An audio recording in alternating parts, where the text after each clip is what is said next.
So let's now start the chapter 7 of class 12th organic chemistry biomolecules। देखो biomolecules होता क्या है, biopolymer होता है। अब उसके अलग अलग पार्ट्स होते हैं जैसे प्रोटीन, कार्बोहाइड्रेट, न्यूक्लिक एसिड। इसको अलग अलग कवर करेंगे। पहले कार्बोहाइड्रेट से स्टार्ट करते हैं। इसमें क्या होता है, जैसे CH2OX होता है, इसमें X की कोई भी वैल्यू ले लो, जैसे 6 लेने पर C6H12O6 बन जाता है, जो कि एक ग्लूकोज का फॉर्मूला है, सुक्रोज का ये होता है। अब हमेशा ये वैलिड नहीं होता, जैसे अगर C की वैल्यू 2 रखें तो CH3COOH बनता है, लेकिन हमें पता है कि वो एक कार्बोक्सिलिक एसिड होता है, ना कि कार्बोहाइड्रेट। तो एक्सेप्शन है इसमें ये वाली, मतलब बहुत सारी होती हैं। तो ये इंपॉर्टेंट नहीं है कि ये फॉर्मूला हमेशा ही एप्लीकेबल हो, ठीक है। जो इसको सेटिस्फाई करता है वो हमेशा कार्बोहाइड्रेट नहीं होता। अब इसकी डेफिनेशन देखते हैं, होता क्या है असली में कार्बोहाइड्रेट। कार्बोहाइड्रेट उसे बोलते हैं जो ऑप्टिकली एक्टिव हो, पॉलीहाइड्रोक्सी हो, बहुत सारे OH अटैच हो, मैनी OH, और एल्डिहाइड या फिर कीटोन हो। जैसे एग्जांपल ग्लूकोज और फ्रक्टोज। ग्लूकोज में क्या होता है, जैसे तीनों कंडीशन सेटिस्फाई कर रहा है, ऑप्टिकली एक्टिव है मतलब कैरल सेंटर है, ठीक है। और ऑप्टिकली इनएक्टिव होता है तो कैरल सेंटर नहीं होता, कैरल सेंटर है तो ऑप्टिकली एक्टिव होगा। इतने सारे OH हैं तो पॉलीहाइड्रोक्सी भी है, एल्डिहाइड अटैच है, ठीक है। यहाँ पर कीटोन अटैच है तो ये भी है। अब क्लासिफिकेशन देख लेते हैं कार्बोहाइड्रेट्स की। अब कार्बोहाइड्रेट्स को सेक्राइड्स भी बोल सकते हैं, ठीक है। अब सेक्राइड्स 3 पार्ट में डिवाइड होते हैं, मोनोसेक्राइड, ओलिगोसेक्राइड, पॉलीसेक्राइड। मोनोसेक्राइड में क्या होता है, ये सबसे सिंपलेस्ट कार्बोहाइड्रेट होता है। ये फर्दर हाइड्रोलाइज नहीं किया जा सकता स्मॉल यूनिट्स में, ठीक है। और ओलिगोसेक्राइड्स जैसे इसका एग्जांपल है ग्लूकोज, फ्रक्टोज, गैलेक्टोज और राइबोस। दोबारा देखो, सिंपलेस्ट कार्बोहाइड्रेट है और फर्दर इसको हाइड्रोलाइज नहीं कर सकते। Example glucose, fructose, galactose, ribose, ठीक है। याद करना, ये इंपॉर्टेंट है। अब ओलिगोसेक्राइड्स, उसमें क्या होता है कि हम वो 2 से लेकर 10 यूनिट्स के बीच में हाइड्रोलाइज हो सकता है, ठीक है। 2 वाली को डाई, 3 को टेट्रा, 4 को 3 को ट्राई, 4 को टेट्रा और 5 को पैरा, ठीक है। एग्जांपल सुक्रोज और लैक्टोज। अब तीसरा आता है पॉलीसेक्राइड, जो कि 10 से ज़्यादा यूनिट्स में हाइड्रोलाइज हो सके, जैसे सेलुलोज, स्टार्च, ग्लाइकोजन, ठीक है। अब मोनोसेक्राइड्स पढ़ते हैं, ठीक है। अब मोनोसेक्राइड्स भी 2 पार्ट में वो हो जाता है कि मतलब हम कैसे नेमिंग करते हैं। पहला तो ये, अगर वो एल्डिहाइड है ना तो हम उसे एल्डोस कहेंगे, ठीक है। कीटोन है तो उसे कीटोस कहेंगे। अब नंबर ऑफ कार्बन, अगर 3 कार्बन है तो ट्राई यानी ट्राइओस, ओस लगा दो। 4 है तो यानी टेट्रा, टेट्रा ओस। 5 पैरा, पेंटा, सॉरी 5 का पेंटोस। और 6 हेक्सोस। अब जैसे इसकी नेमिंग कैसे करते हैं, जैसे ग्लूकोज हमें पता है 6 कार्बन होता है, और अभी अभी हमने पढ़ा है एल्डिहाइड ग्रुप होता है, तो यानी एल्डिहाइड ग्रुप का एल्डोस। देखो एल्डिहाइड और 6 कार्बन होता है तो एल्डो और हेक्सोस, 6 कार्बन की वजह से हेक्सोस, तो एल्डो हेक्सोस इसका नेम हो जाएगा, ठीक है। अब इसमें पढ़ते हैं हम डी और एल नोटेशन, नोमेनक्लेचर, ठीक है। अब डी और एन किस पे एप्लीकेबल होता है, जो कायल सेंटर होना चाहिए, ठीक है। अब एल्डो ट्रायोस देख लेते हैं, ये होता है, ठीक है। अब इसमें कायल सेंटर ही है, यानी इसके आइसोमर्स कितने होंगे, नंबर ऑफ कायल सेंटर जितने हैं उसको 2 की पावर में चढ़ा दो, ठीक है, उतने हो जाएंगे। तो मतलब यहाँ पर 2, ठीक है। यहाँ पर 2 वो होंगे, क्या कहते हैं उसे, 2 आइसोमर्स होंगे, ठीक है। एक तो ये वाला जिसमें एक में OH इस साइड, H उस साइड, दूसरे वाली में OH इधर, H इधर, ठीक है। अब देखो OH की पोजीशन देखो, ये कायल सेंटर है इसलिए देख रहे हैं, ठीक है। कायल सेंटर पर ही देखते हैं डी और एल नोटेशन, नोमेनक्लेचर, सॉरी। अब देखो इस पे OH राइट में है तो डी आ जाएगा, और लेफ्ट में है तो एल। ऐसे याद रखना, लेफ्ट पे OH है यानी लेफ्ट का एल, राइट साइड में है तो डी, ठीक है। अब क्या है डी एल, ये इंपॉर्टेंट है, ठीक है, याद रखना। D and L has nothing to do with D L and small L. D, small D और स्मॉल एल क्या होता है, डेक्स्ट्रो और लेवो। ये देखो, ये हम अलग से पढ़ेंगे अभी, ठीक है, बाद में। लेकिन डी और एल अलग होता है और ये वाले अलग होते हैं। जैसे अगर हमें ये दे दिया, इसका मतलब ये है कि वो एल्डिहाइड है, ठीक है, और जो OH उस पर अटैच है ना वो राइट साइड में है। लेकिन अगर हमें स्मॉल डी भी दे देता है, मतलब हमें एक्स्ट्रा फर्दर इन्फॉर्मेशन ये दे दी कि जो राइट साइड पे OH अटैच है वो डेक्स्ट्रो रोटेटरी है, ठीक है, डेक्स्ट्रो हो जाएगा, इस डेक्स्ट्रो। अब एल्डो टेट्रोस पढ़ते हैं, क्या होता है देखो। एल्डो टेट्रोस होता है ये, ठीक है, एग्जाम्पल है इसी का। अब एल्डो टेट्रोस में क्या है, 2 कायल सेंटर हैं तो आइसोमर्स कितने हो जाएंगे, 2 की पावर 2, 4 हो जाएंगे। अब ये 4 बन जाएंगे, ठीक है। अब इस पर देख लो, नीचे वाले OH की हिसाब से हम उसकी नेमिंग करेंगे, देखना। जैसे अगर राइट साइड में ओ एच है तो यानी डी हो जाएगा, अगर राइट साइड में ओ एच है तो डी हो जाएगा, ठीक है। अगर ओ एच लेफ्ट में है नीचे वाले पे तो एल लेफ्ट वाले का एल, ठीक है। और अब इसमें एक और टर्म आती है इरिथ्रो और थीरियो, ठीक है। जैसे देखो, जब भी ओ एच और एच और ओ एच अटैच होते हैं ना, तो जब दो ओ एच साथ में अटैच हो तो वो इरिथ्रो हो जाता है। थीरियो में एच और ओ एच होता है। तो ये देखो यहाँ पे दोनों O H are on the same side, तो ये हो जाएगा इरिथ्रो। एच और ओ एच अपोजिट पे है तो थीरियो, ओ एच और एच अपोजिट पे है तो थीरियो, और इस पे दोनों ओ एच सेम पे हैं तो इरिथ्रो। अब हमने पढ़ लिया। अब एपीमर्स पढ़ते हैं। एपीमर्स क्या होते हैं? डाइस्टीरियोमर्स होते हैं जो एक कार्बन सेंटर पर डिफर करते हैं। देखो जैसे ये डी ग्लूकोज का स्ट्रक्चर है, ठीक है। ये डी गैलेक्टोज का और डी मैनोज का। अब इसमें अगर हम जो फोर्थ कार्बन सेंटर है, फोर्थ कार्बन है यानी फर्स्ट सेकंड थर्ड और फोर्थ यानी ये वाला, अब इस पे हमने एच और ओ एच को रिप्लेस कर दिया। जैसे देखो यहाँ पर फोर्थ क्या था? O H. ये देखो इस पे ओ एच राइट में था, यहाँ पे हमने उसको रिप्लेस कर दिया है, बाकी सब सेम है। इसका मतलब इस पोजीशन पे हमने चेंज कर दिया, ठीक है। तो उसी को डायस्टीरियोमर बोलते हैं। एक कैरल सेंटर पर जो सिर्फ एक कैरल सेंटर पर डिफर करे, मतलब सिर्फ एक कैरल सेंटर को हमने चेंज कर दिया, ठीक है, तो वो डायस्टीरियोमर हो जाएगा और एपीमर हो जाएगा। ऐसे ही डीमैनोज में हमने कौन से कार्बन पे चेंज किया है आप देखो। जैसे एच और ओ एच सेम है, हमने सेकंड कार्बन पे चेंज किया है। जैसे बाकी सब सेम है, देखो O H H H O H H H, बस हमने जो सेकंड वाला कार्बन है ना ये वाला, इस पर एच इस साइड है, हमने एच को इस साइड ला दिया, ओ एच इस साइड। इसका मतलब C2 पोजीशन पे एपीमर्स है डायस्टीरियोमर। और इसमें देखो इसमें काफ़ी सारे आएंगे तो ये दोनों एपीमर्स नहीं है, ठीक है। डायस्टीरियोमर तो ये भी हैं लेकिन ये एपीमर्स नहीं होंगे, क्योंकि दो पोजीशन ऐसे आ जाएंगे जिन पे इंटरचेंज हो रहा है और एक ही पे होना चाहिए एपीमर्स के लिए। तो इसलिए हम यूँ कहते हैं कि मतलब जितने भी सारे एपीमर्स होते हैं ना वो डायस्टीरियोमर होते हैं, लेकिन सब डायस्टीरियोमर एपीमर नहीं होते, ठीक है। अब देखो याद रखने का क्या तरीका है? गैलेक्टोज को याद रखना कि वो ग्लूकोज का C4 एपीमर है, मतलब चौथी ग्लूकोज बना लेना, चौथी पोजीशन पे चेंज कर देना, वो गैलेक्टोज बन जाएगा। और मैनोज क्या होता है? दूसरे कार्बन पे एपीमर, मतलब C2 एपीमर बन, यानी दूसरे कार्बन पे चेंज कर देना, वो आपका मैनोज बन जाएगा, ठीक है। अब साइक्लिक स्ट्रक्चर ऑफ मोनोसेक्राइड्स देखते हैं, ठीक है। जैसे ये है, अब हमें अगर इस H को इसके साथ करा दें तो क्या बनेगा? देखो ये बॉन्ड टूट जाएगा, ठीक है, H अटैच हो जाएगा तो OH और H फॉर्म होगा, ठीक है। अब इस पर दो डिपेंड करेंगी, क्यों करेंगे? जैसे OH की साइड जुड़ सकता है, OH इस साइड हो सकता है, H इस साइड, या फिर OH इस साइड हो सकता है और H इस साइड, ठीक है। उसी को हमने अल्फ़ा और बीटा एनोमर नाम ले दिया, ठीक है। अल्फ़ा में क्या होगा? देखिए ये अल्फ़ा वाला फॉर्म है, इस पर OH जोड़ना है हमें, तो ये ऐसे फॉर्म हो जाएगा O, देखो ये ऐसे O फॉर्म हो जाएगा। और OH इसमें राइट साइड जुड़ गया, यानी OH इधर जुड़ गया H इस साइड। अब बीटा वाला जो होगा उसमें OH लेफ्ट में आ जाएगा, H राइट में, ठीक है। उसको बीटा एनोमर बोलते हैं, अल्फा एनोमर बोलते हैं। एनोमर क्या है? देखो यहाँ पे anomers are the diastereomer which differ at new chiral centre generated after attack. मतलब ये उन कारल सेंटर पर डिफ़र करते हैं जो इसके बाद अटैक के बाद चेंज हो जाते हैं। मतलब देखो जैसे बाकी सब तो सेम है इसमें तीनों में, अब क्योंकि ये यहाँ पर अटैच है ऐसे, तो इस पर एच इस साइड है, ओ एच इस साइड है, लेकिन यहाँ पर अपोजिट है, एच इस साइड ओ एच इस साइड। मतलब सिर्फ जहाँ पर अटैक हुआ है उसकी वजह से जो चेंज हुआ है उसे एनोमर बोल देंगे, ठीक है। अब होवर्थ प्रोजेक्शन है, इसमें क्या करते हैं ना, हम इन सब को देखो कितना कॉम्प्लेक्स लग रहा है, इनको हम एक रिंग स्ट्रक्चर में शो कर देते हैं, ठीक है। अब इसके 5 मेंबर वाली को फ्यूरेनोस बोलते हैं, 6 मेंबर वाली को पायरेनोस बोलते हैं, ठीक है।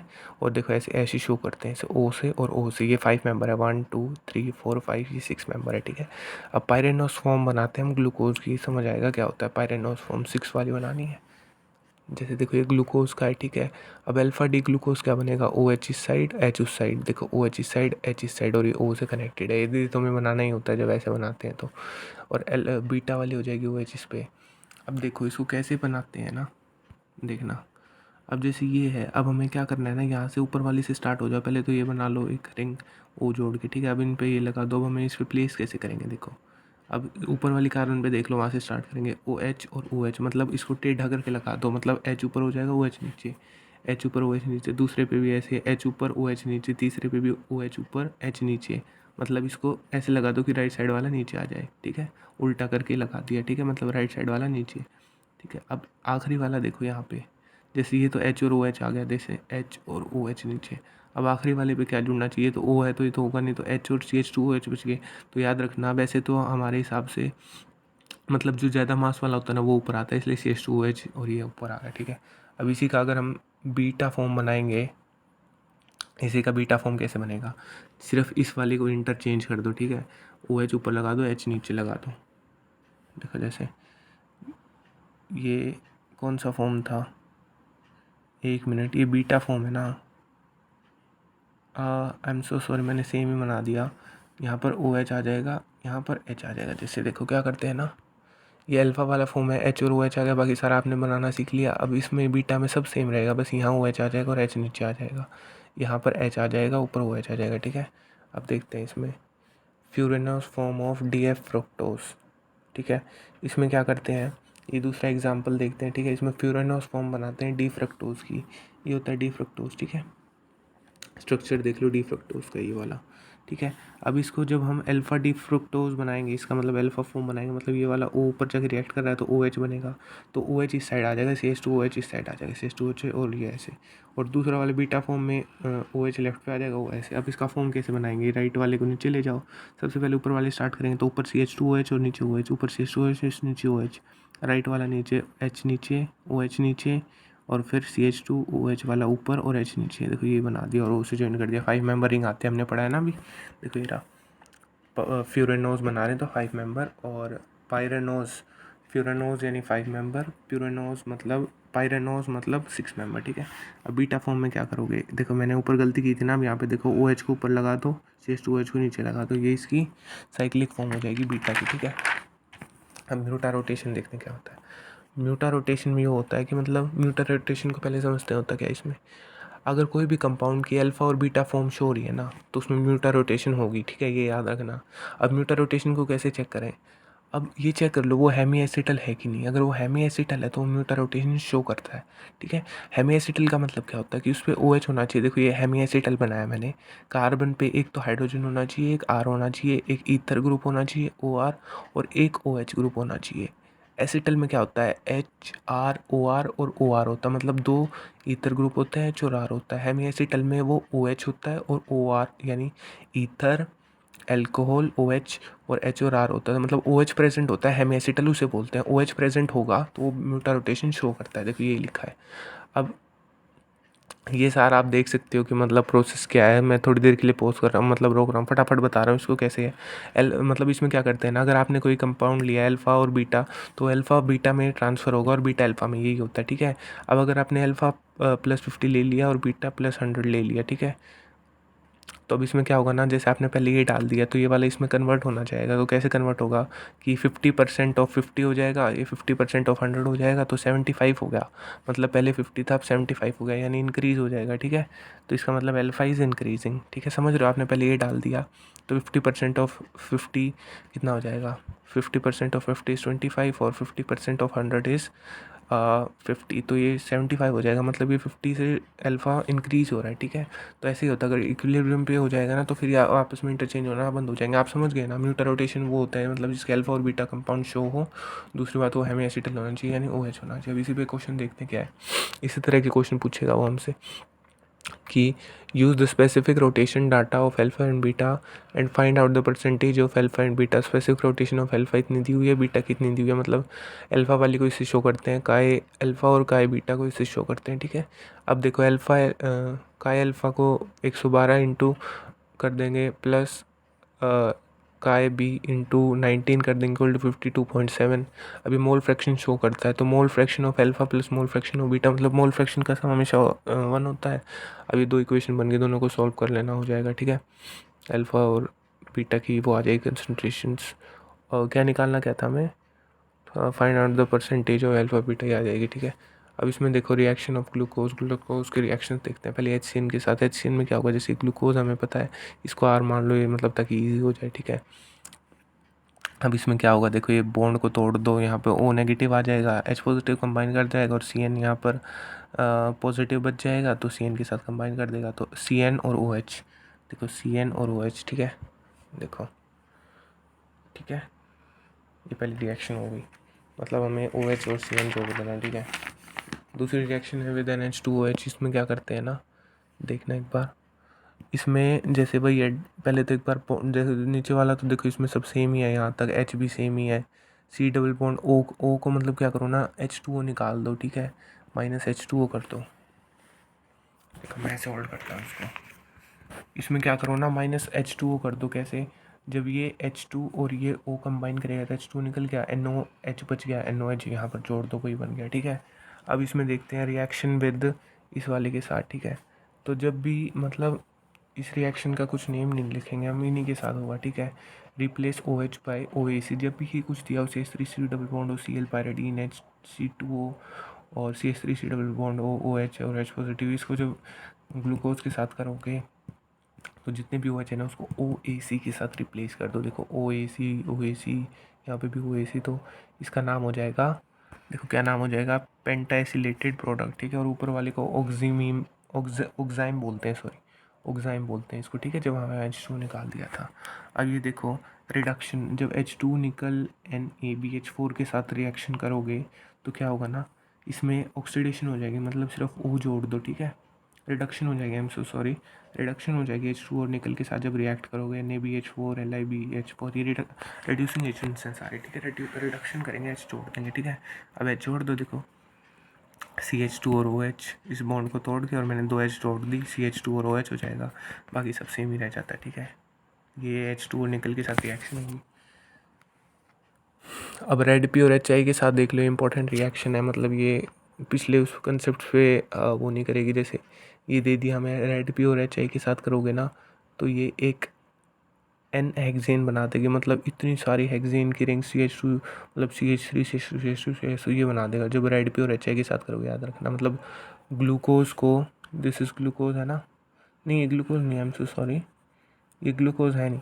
मतलब जब भी तुम रिडक्शन करोगे रेड पी और HI के साथ तो ये बन जाएगा, ठीक है, एन हेक्सेन, मतलब CH2 CH2 CH3 ये बन जाएगा, ठीक है। CH3 स्टार्ट होते हुए और CH2 बहुत सारी N हेक्सेन, ठीक है। अब देखो ऑक्सीडेशन कर देंगे। अब जैसे हमें ग्लूकोज की बना है, ठीक है, ये ग्लूकोज का स्ट्रक्चर हो तो ग्लूकोज का भी याद कर लेना, वीडियो में याद हो जाएगा। जैसे जैसे CH2, जैसे ऊपर तो COH आ जाएगा, नीचे CH2OH आ जाएगा, अब OH और ऐसा आ जाएगा, ठीक है। इसको AgNH3 के साथ रिएक्ट करोगे तो ऊपर CO नेगेटिव, ये याद कर लेना, ठीक है, ऊपर COO नेगेटिव बन जाएगा, ठीक है। ऑक्सीडेशन कर रहे हैं ना तो O ऐड हो जाएगा, ठीक है। अब O नेगेटिव हो जाएगा, बाकी सब सेम है, और Ag निकल जाएगा। अब फेलिंग्स और बेनेडीन के साथ करोगे तो यहाँ पर भी वही होगा, COO नेगेटिव आ जाएगा, ठीक है। फेलिंग्स और बेनेडीन में COO नेगेटिव, और उसमें भी AgNH3 हो गए, AgNH3 2+ के साथ Br2 वाटर के साथ करोगे तो याद रखना Br2 वाटर इस वाले को COOH कर देगा, ऑक्सीडाइज कर देना, तो यहाँ पर एक ऑक्सीजन और ऐड हो जाएगा COH। और लेकिन जब HNO3 के साथ करोगे नाइट्रिक एसिड के साथ, देखो इसका तरीका रखना याद, इसको क्या बोलते हैं, ग्लूकोनिक एसिड है ना। और जब HNO3 के साथ करोगे तो ये नीचे और ऊपर दोनों को ऑक्सीडाइज कर देगा, तो नीचे COOH बन जाएगा, ऊपर भी COH। तो इसको याद रखने की ट्रिक कैसे है, देखो इसका नाम हो जाएगा ग्लूकैरिक एसिड, ठीक है। अब इसको ऐसे याद रखना कि जब भी ग्लूकोज को Br2 के साथ करोगे तो क्या बनेगा, ग्लूकोन, ओन यानी वन यानी ऊपर वाले को सिर्फ एक को COH बना रहा है। और HNO3 एंड नाइट्रिक एसिड के साथ जब नाइट्रिक एसिड के साथ करोगे तो ग्लूकैर, एर यानी कि यानी कि ओन यानी वन, एर मतलब दो का मतलब 2 CHO को, और इसको 2 को COOH में हम ट्रांसफ़र कर रहे हैं, ठीक है। अब इसके बाद वाला देखते हैं। इसके बाद क्या है कि ये याद रखना छोटी मोटी बातें, कि जब भी ग्लूकोज को शिफ्ट बेस के साथ और या फिर 2,4-DNP के साथ करते नेगेटिव टेस्ट देता है, ग्लूकोज टोलेंस रिएजेंट के साथ रिएक्शन पे पॉजिटिव टेस्ट देता है। अब रिड्यूसिंग और नॉन रिड्यूसिंग शुगर क्या होती है, रिड्यूसिंग शुगर वो होती है जो, याद रखना, ठीक है, एक क्वेश्चन में पूछ सकता है कि कौन सी होती है, वो होती हैं जो फेलिंग सॉल्यूशन, जो पॉजिटिव फेलिंग्स बेनेडिक या फिर टोलेंस रिएजेंट टेस्ट दे। रिड्यूसिंग शुगर वो होती हैं, देखो रिपीट करता हूँ, जो फेलिंग्स, पॉजिटिव फेलिंग्स बेनेडिक और टोलेंस रिएजेंट टेस्ट देती है। नॉन रिड्यूसिंग शुगर होती है जो पॉजिटिव टेस्ट ना आते, ठीक है। अब इसमें क्या है, ऑल मोनोसेक्राइड्स, जितने भी मोनोसेक्राइड्स होते हैं, जैसे हमने पहले देखा था ग्लूकोज, फ्रक्टोज, देखो मैं बताता हूँ, यहाँ पर हमने पढ़ा था ना, जितने भी मोनोसेक्राइड्स हैं, ग्लूकोज, फ्रक्टोज, गैलेक्टोज, राइबोज, ये सारे की सारे रेड्यूसिंग शुगर्स होती हैं, ठीक है। ऑल मोनोसेक्राइड्स वेदर एल्डो, मतलब हमें कोई फ़र्क नहीं पड़ता एल्डिहाइड हो या फिर कीटोसिस या फिर कीटोन हो, एल्डोसिस या फिर कीटोसिस, यानी एल्डोल हो या कीटोन हो, एल्डिहाइड या कीटोन कुछ भी हो, रेड्यूसिंग हो गया अगर वो मोनोसेक्राइड हो, अभी हमने देख लिया पीछे, ठीक है। एल्कोहल वो हो गया, ग्लूकोज हो गया, फ्रक्टोज हो गया, ठीक है, अभी भी पढ़े थे, अभी दिखाया था मैंने पीछे, वो सारे मोनोसेक्राइड्स। और हेमिएसिटल होना चाहिए रेड्यूसिंग शुगर के लिए, ठीक है। सारे मोनोसेक्राइड्स और जो ये पॉजिटिव जो फेलिंग्स, बेनेडिक्स और टोलेंस, ऐसे याद भी हो जाएगा बोलने से बार बार, ठीक है। और हेमिएसिटल भी होना चाहिए, हेमिएसिटल में यानी OH होना चाहिए, ठीक है। अब इसमें क्वेश्चन है कि कौन सा OH देगा, रेड्यूसिंग शुगर शो करेगा, ठीक है। पहले वाला देखते हैं, ठीक है। इस पे देखो ये ईथर है, ठीक है, O वाला, और इसे साइड वाले पे देखते हैं तो इस वाले पे देखते हैं, ठीक है। इस पे OH प्रेजेंट है तो ये एक हेमिएसिटल है, ठीक है। हेमिएसिटल की वजह से ये शो करेगा, देखो, ठीक है, ये शो करेगा रेड्यूसिंग हेमिएसिटल है तो रेड्यूसिंग शुगर है ये। इस वाले पे देख लो OCH3OH है, OH नहीं है, हेमिएसिटल नहीं है ये, तो रेड्यूसिंग शुगर नहीं है ये। अब इस वाले पे OH, देखो ये मैंने क्या बनाया हुआ है ना, अच्छे से देखना, ये CH2 है, ठीक है, ऐसे करके ऐसे है, तो ये CH2OH है, ठीक है, OH नहीं है, CH2OH is present, so it is not a hemiacetal, therefore it is not a reducing sugar, ठीक है। अब ये वाला D वाला देखते हैं, इसमें क्या है, इसमें OH और CH2OH है, ठीक है, इसमें OH प्रेजेंट है तो हेमिएसिटल है, therefore it is a reducing sugar. अब देखो ये क्या है, क्वेश्चन है which test is use to distinguish between glucose and fructose. देखो इसमें दिमाग लगा के करना, तीनों ऑप्शन है, टोलेंस रिएजेंट, फेलिंग्स और बेनेडिक, यानी ये तीनों तो रेड्यूसिंग शुगर है। Br2 विद वाटर ये अलग है, ठीक है, ये नॉन रेड्यूसिंग तो नहीं बोलेंगे, हाँ नॉन रेड्यूसिंग मान लो चाहे, लेकिन ये वो नहीं है जो इनमें से शो करेगा, ठीक है, हमने अभी पढ़ा था ना रेड्यूसिंग में ये तीनों। अब ग्लूकोज और फ्रक्टोज क्या होता है याद करो, अभी भी पढ़ा था, मोनोसेक्राइड्स होते हैं, मतलब वो रेड्यूसिंग शुगर है, ठीक है, ये तीनों तो रेड्यूसिंग शुगर है, तो ये दोनों तो दोनों के लिए सेम ही टेस्ट देंगे, मतलब शो करेंगे कि दोनों रिड्यूसिंग शुगर से। जब तो ये किस लिए होता है टेस्ट, ये बताने के लिए कि ये तीनों रिड्यूसिंग शुगर है और ये दोनों हैं ही, तो ये तो डिस्टिंग्विश नहीं कर पाएगा। तो Br2 विद वाटर ये कुछ अलग है जो इनको कुछ बताएगा, क्योंकि ये तीनों तो सेम ही बताएंगे ना, ये दोनों रिड्यूसिंग शुगर है और ये तीनों तो सेम ही चीज़ बताएंगे, दोनों रिड्यूसिंग शुगर है, तो उन दोनों में डिफ्रेंशिएट करने का कोई बात नहीं बनेगी। तो ये वाला test Br2 with water test इसको डिस्टिंग्विश कर सकता है, ठीक है।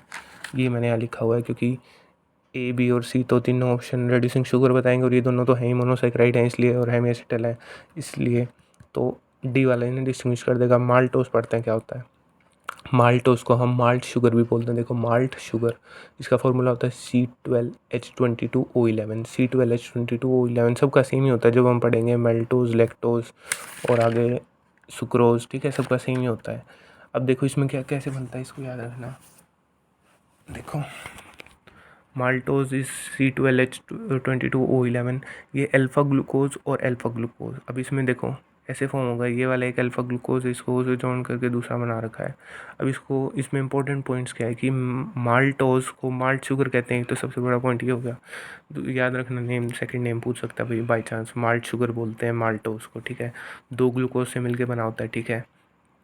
अब हेमिएसिटल भी है, हेमिएसिटल है तो रेड्यूसिंग शुगर भी है, ये लिखा है हेमिएसिटल है और रेड्यूसिंग शुगर भी है, क्योंकि हेमिएसिटल है, और म्यूटा रोटेशन भी शो करेगा कि ये हेमिएसिटल है, ठीक है। लैक्टोज देखते हैं, लैक्टोज को हम क्या बोलते हैं, मिल्क शुगर बोल देंगे, हैं तो ये सारे शुगर के पार्ट से शुगर ही हैं।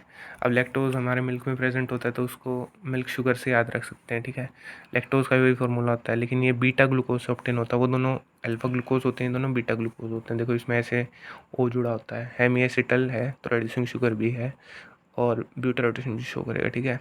और याद रखना ये एसिटल है गैलेक्टोज का, ग्लूकोज का नहीं है, ठीक है, ये एसिटल है गैलेक्टोज का, ग्लूकोज का नहीं है, कुछ खास बात नहीं है। देखो तीसरा आता है सुक्रोज, ठीक है, सुक्रोज क्या होता है, सुक्रोज का भी वही फॉर्मूला है, लेकिन इसको केन शुगर से याद रखना। देखो जैसे पहले हमने क्या पढ़ा था अभी, लैक्टोज, लैक्टोज पढ़ा था क्या, नहीं माल्टोज, माल्टोज को माल्ट शुगर, लैक्टोज यानी मिल्क शुगर, और तीसरा सुक्रोज यानी केन शुगर, ठीक है।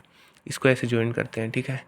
H2O के साथ जब इसको रिएक्ट करोगे तो ये दो चीज़ बनाता है, जैसे वहाँ तो अल्फ़ा ग्लूकोज, बीटा ग्लूकोज, और तीसरे वाला जो केन शुगर है सुक्रोज, इसमें क्या ऑब्टेन होता है, अल्फ़ा डी ग्लूकोज और बीटा डी फ्रक्टोज, ठीक है, अल्फ़ा ग्लूकोज बीटा फ्रक्टोज दोनों का कंबाइन करके, लेकिन अलग अलग। जैसे माल्टोज, सबसे पहले देखो तीनों को कैसे याद करेंगे ना, ये यही बेसिक बातें याद रखने की, माल्टोज, माल्ट यानी कि माल्ट शुगर, ठीक है, फॉर्मूले तीनों के सेम है, ये दोनों अल्फ़ा ग्लूकोज अब लैक्टोज, लैक्टोज यानी मिल्क में प्रेजेंट होता है तो मिल्क शुगर, लेकिन इसमें दोनों बीटा ग्लूकोज होंगे। तीसरा सुक्रोज, सुक्रोज का फॉर्मूला ऐसे बनेगा, दोनों के देखो ब्रांच नहीं थे, एक लीनियर स्ट्रक्चर थे, ठीक है। तो इस वाले का थोड़ा ब्रांच्ड है, ठीक है, मतलब लॉन्गिट्यूडनल कह लो या जो भी। अब इसमें अल्फा ग्लूकोज और बीटा फ्रक्टोज कंबाइन होते हैं, ठीक है। अब इसमें म्यूटा रोटेशन शो नहीं करेगा, मतलब हेमीएसिटल भी नहीं है, मतलब रेड्यूसिंग शुगर भी नहीं है, ठीक है देखो इस पे है कहीं CH2OH है, ऊपर H है और बीच में O सेट H है, तो ऊपर OH भी नहीं है, यहाँ पे भी नहीं है, तो देखो हेमीएसिटल तो है नहीं है, हेमीएसिटल नहीं है तो म्यूटा रोटेशन शो नहीं करेगा और रेड्यूसिंग शुगर भी नहीं होगा। अब इन्वर्जन ऑफ केन शुगर देखते हैं कि मतलब जब हम इसको H2 के साथ रिएक्ट कराते हैं ना, अब यही प्रोसेस H2 के साथ कराओगे तो अल्फ़ा ग्लूकोज और बीटा फ्रक्टोज बनता है, अल्फ़ा ग्लूकोज और फ्रक्टोज, ग्लूकोज और फ्रक्टोज बनता है। दोनों के फार्मूला सेम ही होते हैं, C6H12O6, देखो C6H12O6 दोनों के formula same. So cane inversion क्या होता है, inversion of cane sugar, cane sugar की इन्वर्जन क्या होता है, डेक्स्ट्रो रोटेटरी होगा ये, ठीक है। डेक्स्ट्रो रोटेटरी को लेवो रोटेटरी में जब तुम कन्वर्ट करो, मतलब डी फ्रक्टोज लेवो होगा, डेक्स्ट्रो है, ये भी डेक्स्ट्रो है, तो मतलब डेक्स्ट्रो को जब लेवो में कर रहे हो इसी को इन्वर्जन बोलते हैं। अब पॉलीसैकेराइड्स पढ़ते हैं, ठीक है। पॉलीसैकेराइड्स में स्टार्च होते हैं, स्टार्च के दो कंपोनेंट हैं, माइलोस और अमाइलोपेंटी पैक्टिन, याद रखना है, ठीक है। पूछ सकता है कि पॉलीसैकेराइड्स में पहला क्या है, स्टार्च है, स्टार्च के दो कंपोनेंट अमाइलोस और amylopectin, amylose amylopectin, amylose amylopectin, amylose amylopectin. अब ये लीनियर होता है, ये ब्रांच होता है, ठीक है। लिंकेज इन अमाइलोस, ये पूछ सकता है, इंपॉर्टेंट है, ठीक है, इंपॉर्टेंट है, देखो इंपॉर्टेंट है, क्या इंपॉर्टेंट है, अमाइलोज में कौन सी लिंकेज होती है। देखो इसके वैसे तो बड़े बड़े स्ट्रक्चर थे जब पढ़ा था, लेकिन इतना कॉम्प्लेक्स करने की जरूरत नहीं है, वैसे क्वेश्चन आएंगे नहीं स्ट्रक्चर बेस, यही पूछेगा कि देखो अमाइलोज पहले आता है, याद रखना, अमाइलोज छोटा है तो मतलब पहले आ रहा है, और अमाइलोपेक्टिन, ये दोनों स्टार्च के कंपोनेंट हैं, देखो स्टार्च। अब हम पॉलीसैकेराइड्स पे आ चुके हैं, देखो इस तरह याद रखना, पॉलीसैकेराइड्स फिर अल्फ़ा स्टार्च, स्टार्च में अमाइलोज है, अमाइलोपेक्टिन है, अमाइलोज का α14 ग्लाइकोसिडिक लिंकेज, ठीक है, और इसमें α16 ग्लाइकोसिडिक, α14 कम वाला अमाइलोज और अमाइलोपेक्टिन बड़े वाला या बाद में वाला, तो α16 ग्लाइकोसिडिक, ठीक है। अब थैंक यू सो मच, इसी के साथ हमारा फर्स्ट कंपोनेंट यानी carbohydrate is completed. Next video में will start with the amino acid. Thank you.